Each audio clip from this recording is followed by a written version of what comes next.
ఫట్మని cut చేస్తే all India level Hercules of Indian cinema Baahubali, భారతీయ cinema Baahubali, Mister Perfect ప్రభాస్తో cinema అనగానే అస్సలు భూగోళం బద్దలైంది ఇండస్ట్రీలో ఆ న్యూస్ వచ్చిన రోజున. అసలు అది ఎలా జరిగిందండి? న్యూస్ మేమే ఇవ్వలేదండి. మీరు ఇవ్వలేదు, సోషల్ మీడియాలో ఎవరు న్యూస్లు ఇవ్వకుండానే అది జనరేట్ అయిపోతుంది. దాని గురించి ప్రత్యేకంగా పెట్టుకుందాం సార్ ఒకసారి. అంతేనా? 4 ముక్కలు చెప్పండి. ఇప్పుడు మీరు ఎందుకు వచ్చింది, ఎలా వచ్చింది అని మాట్లాడింది కానీ, but what is your experience? There is lot of expectation around. అదే సార్, అది ఆ సినిమా స్టార్టింగు ఎండింగు దాని గురించి చెప్పాలనంటే అదొక పెద్ద గ్రంథం. అదొక పెద్ద గ్రంథం. అదేంటంటే అది ఇంత సింపుల్ గా మాట్లాడే విషయం కాదు. నెక్స్ట్ దాని స్టార్ట్అప్ అలాగే ఉండాలి, దాని ఎండింగ్ అలాగే ఉండాలి. అదే అది చెప్పే విధానం గ్రాండియర్ ఉండాలి. గ్రాండియర్ ఇన్ ద సెన్స్ అంటే మీరే అంటున్నారు ఇన్ని చేశారు, దీని తర్వాత స్పెక్టాక్యులర్ గా మీరు ఆ రేంజ్ లో చేస్తున్నారు. అల్టిమేట్ ప్రాజెక్ట్ కదా అది. ఇట్లాగా సరదాగా ఇలా జరిగిందండి అని అలా అనలేం.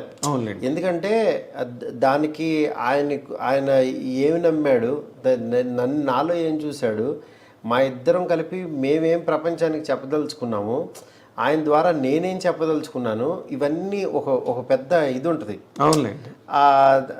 దాన్ని యాక్చువల్గా డెఫినెట్గా ఏదైతే ఎక్స్పెక్ట్ చేస్తారో దానికి 1% ఎక్కువ ఇస్తాను తప్పించి 1% కూడా తగ్గించినని మాత్రం ప్రామిస్ చేస్తాను. Very nice. అది వెరీ నైస్. ఎందుకనంటే వేరే వాళ్ళకి ఆయన వాల్యూ ఎలా తెలుసో నాకు తెలుసు. వేరే వాళ్ళకి ఇప్పుడు చాలామంది అనుకుంటారు, ఫ్యాన్స్ కానీ వేరే వాళ్ళు కానీ యాక్చువల్గా మా హీరోతో ఎలా తీస్తాడో, ఇతని దగ్గర నుంచి ఎలా అనుకుంటున్నావు, ఇవన్నీ ఎక్స్పెక్ట్ చేస్తున్నావు, ఇవన్నీ ఎలా అనుకుంటారో, వాళ్ళకంటే 1% ఎక్కువే ఉంటాను నేను. అలా ఎక్కువ ఉంటేనే యాక్చువల్లీ ఈ స్థాయిలో ఉండగలుగుతాను.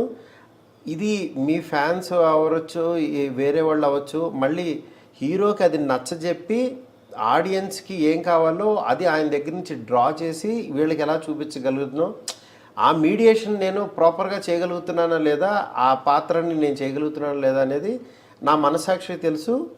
అది త్వరలో మీకు తెలుస్తుంది. అదే అంతే. సింపుల్. కానీ ఒక చాలా వెరీ వెరీ ఇంట్రెస్టింగ్ ప్రాజెక్ట్ అండి ఇది. ఎందుకంటే ఒక పక్కనేమో అవతల నాకు కూడా ఇంట్రెస్టింగ్ కదా. మరి మీకు ఇంట్రెస్టింగ్ కదా సార్, మీకు అసలు ఇప్పుడు అది చాలా పెద్ద సావనీర్ అంటారే. అవును, ఇట్స్ బిగ్ సావనీర్ సార్. ఒకటే సార్, బిగ్ సావనీర్ అనుకుంటే అది బిగ్ సావనీర్ సార్.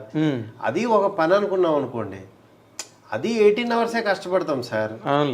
ఇప్పుడు సీఎం కైనా 24 అవర్సే, normal వాడికైనా 24 అవర్సే.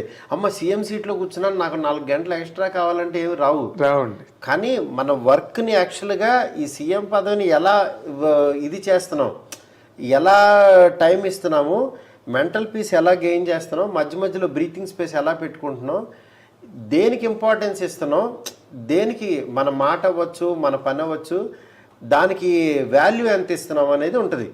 Value of the work అంతే. ఇప్పుడు నేను ఆ ప్రాసెస్లో ఆ పొజిషన్లో కూర్చుని ఇప్పుడు దీనికి ఎంత టైం పెట్టాలి, ఇక్కడ ఎంత ఎఫర్ట్ పెట్టాలి, దీనికి ఎంత వాల్యూ ఇవ్వాలి అని చెప్పి అవి చూస్తున్నాను నేను. ఓకే, అంతే. Very nice. అంటే ఒకదానికి మాత్రం మేము ఐ డ్రీమ్ తరఫున మీకు థ్యాంక్స్ చెప్పాల్సిన, నేను నాగేంద్ర కుమార్ జర్నలిస్ట్గా కూడా నేను మీకు థ్యాంక్స్ చెప్పాలి. అదేంటంటే నార్మల్ మైండ్ సెట్స్ ఎట్లా ఉంటాయంటే, ప్రభాస్ రేంజ్ ప్రాజెక్ట్ చేస్తున్నప్పుడు వాళ్ళు అంత తొందరగా అసలు యాక్సెస్ అవ్వరు, మాట్లాడరు, ఏదో అసలు ఇంకా అల్టిమేట్ ప్రపంచాన్ని ఓపెన్ చేస్తున్నట్టుగా. కానీ మీరు అందుకే నేనేం ఓపెన్ చేయలేదు, దాని గురించి ఏం చెప్పలేదు. బట్ యాక్చువల్గా నేనేంటంటే జనరల్ ఐడియా చెప్పాను మీకు అంతే. అవునండి. నేను దేనికి థ్యాంక్స్ చెప్తానంటే, ఈ టైంలో కూడా మాకు టైం ఇచ్చి థ్యాంక్ యూ చక్కగా మీ ఎక్స్పీరియన్సెస్ అవన్నీ కూడా అంటే నాకు తెలిసి ఈ రోజు వరకు ఇంత విరివిగా, ఇంత వివిడ్గా అవును మీరు ఎక్కడ మాట్లాడలేదు. అవును, మీ ఆలోచనలు, మీ అభిప్రాయాలు ఇంతలా ఆవిష్కారం ఫాలో అప్ సార్. ఎందుకంటే నేను గబుక్కున ఎవరిని ఇబ్బంది పెట్టను. నాకు మీరు నా మీద చూపించిన ప్రేమ అవచ్చు, అభిమానం అవచ్చు, నా ద్వారా ఏదో చెప్పదలుచుకున్నారు, అందుకనే ఈ టైం ఇలా కుదిరింది. ఎగ్జాక్ట్లీ. అంటే మీ జర్నీ నాకు చాలా ఇంట్రెస్ట్ అండి. ఆ జర్నీ ఉందే, అక్కడి నుంచి ఒక ఒబ్లివియన్ అంటారు, అంటే ఒక శూన్యం నుంచి వచ్చి అవును ఒక వర్క్లోకి వెళ్ళి ఒక యానిమేటర్గా అక్కడి నుంచి 2 సినిమాలు చేసి మళ్ళీ మెల్లిగా ఇంకో స్టెప్ ఎక్కి ఆ journey, I love that journey అండి.